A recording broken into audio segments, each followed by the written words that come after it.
దట్టమైన అడవుల మధ్యలో ఉండే శబరిమల అంటే అది కేవలం ఒక గుడి మాత్రమే కాదు, అదొక పవిత్ర స్థలం. అక్కడ భక్తి, తపస్సు, ఇంకా ఎన్నో అంతుచిక్కని రహస్యాలు అన్నీ కలగలిసి ఉంటాయి.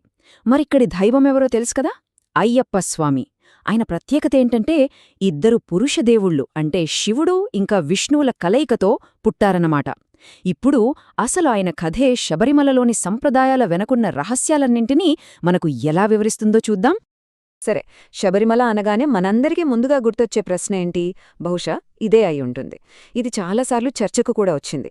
10 నుంచి 50 ఏళ్ల మధ్య వయసున్న మహిళల్ని ప్రధాన ఆలయంలోకి ఎందుకు వెళ్లనివ్వరు? ఏంటి దీని వెనకున్న కారణం? ఇక రెండోది, ఇది చాలా ఆసక్తికరమైన విషయం.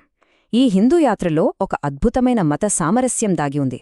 అదేంటంటే ఒక ప్రముఖ హిందూ పుణ్యక్షేత్రానికి, ఒక చారిత్రక మసీదుకి మధ్య ఒక విడదీయలేని బంధముంది.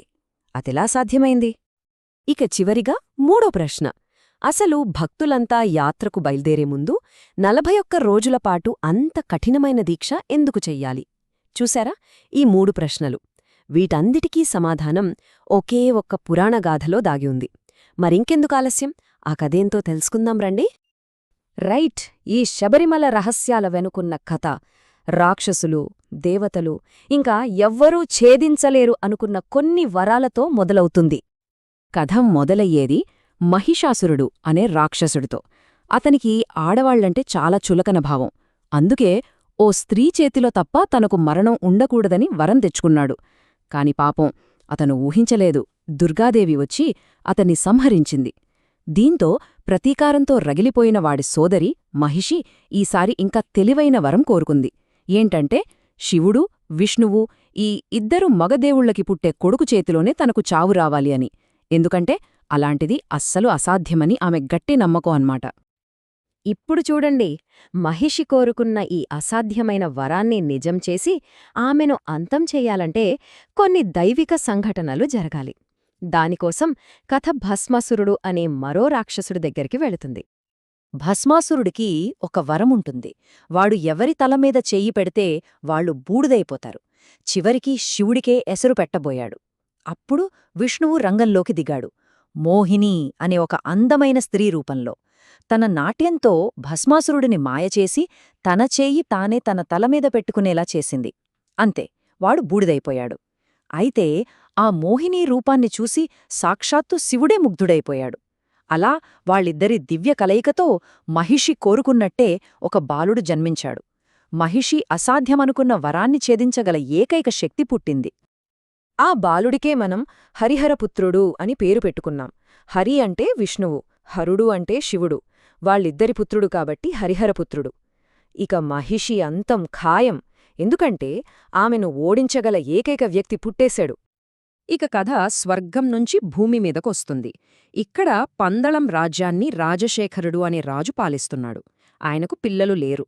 అలాంటి రాజుకు ఒక రోజు నది ఒడ్డున ఈ దివ్య బాలుడు దొరుకుతాడు. ఆయనే ఆ బిడ్డకు మణికంఠ అని పేరు పెట్టి అల్లారుముద్దుగా పెంచుకుంటాడు. మణికంఠ యువరాజుగా పెరుగుతూ చిన్నప్పట్నుంచే తన దైవిక శక్తుల్ని చూపిస్తుంటాడు.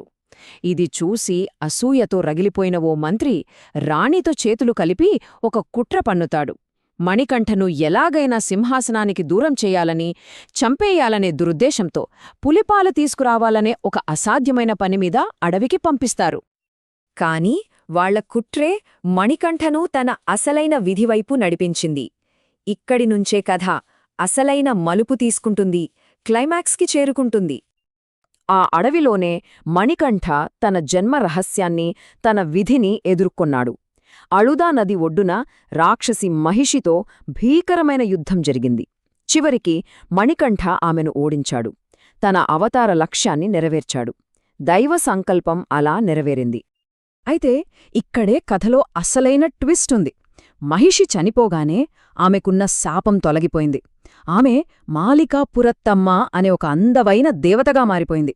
అలా మారిన వెంటనే తనను ఓడించిన అయ్యప్పనే పెళ్లి చేసుకుంటానని అడిగింది.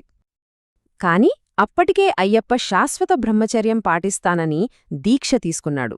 అందుకే ఆమె కోరికను సున్నితంగా వద్దని చెప్పి ఒక మాట ఇచ్చాడు. అదేంటంటే, ఎప్పుడైతే నన్ను చూడటానికి ఒక్క కొత్త భక్తుడు అంటే కన్య అయ్యప్పన్ కూడా రాడో ఆ రోజు నేను నిన్ను పెళ్లి చేసుకుంటాను అని.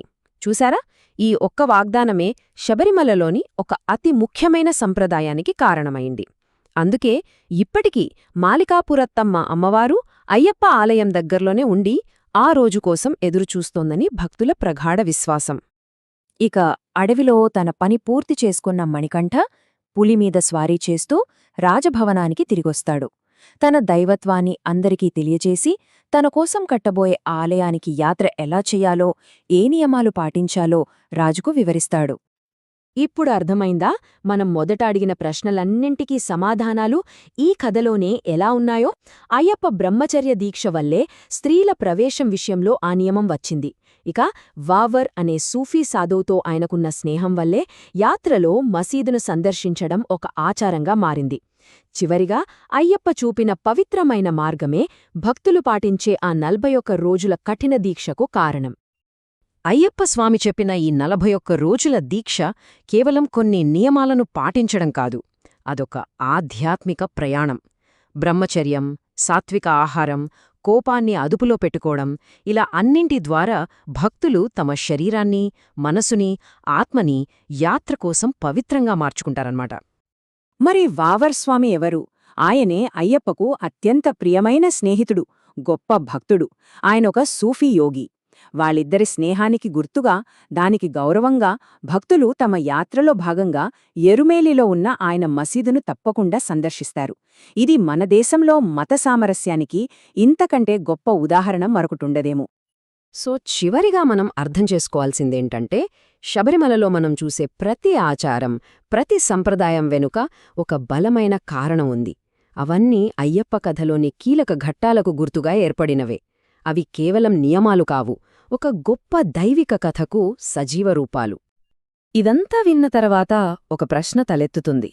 ప్రతి ఏటా లక్షలాది మంది భక్తులు ఎంతో కష్టపడి చేసే ఈ యాత్ర కేవలం కొండ ఎక్కి దేవుడిని చూసి రావడం అనే ఒక భౌతిక ప్రయాణం మాత్రమేనా? లేక తమను తాము మార్చుకునే ఒక లోతైన ఆధ్యాత్మిక అన్వేషణ? దీని గురించి ఆలోచించాలి.